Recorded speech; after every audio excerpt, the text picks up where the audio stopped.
Haile Selassie I is Jah, Rastafari. Today I'm going to read you a speech called Life, made in 1963 by Emperor Haile Selassie. A lot of you will recognize excerpts from it, which were used in Bob Marley's tune War. So this is called Life. What life has taught me on the question of racial discrimination, I like to share with those who want to learn.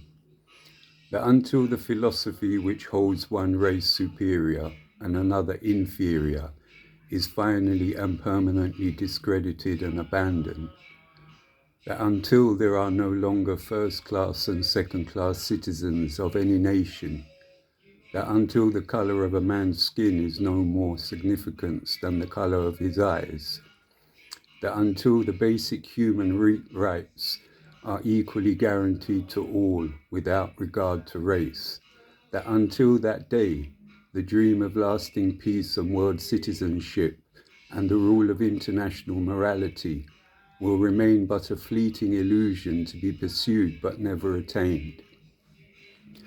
And until the ignoble and unhappy regimes that hold our brothers in Angola, in Mozambique and in South Africa in subhuman bondage have been toppled and destroyed, until bigotry and prejudice and malicious and inhuman self-interest have been replaced by understanding and tolerance and goodwill, until all Africans stand and speak as free beings equal in the eyes of the Almighty, until that day, the African continent will not know peace.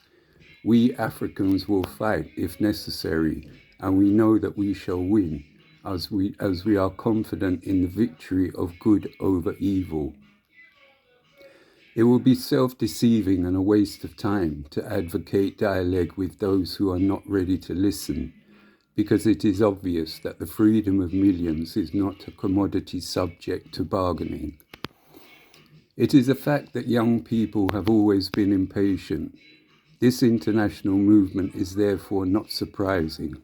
Such movements sometimes bring useful ideas into the open, but very often these ideas turn out to be harmful and contrary to ordinary progress.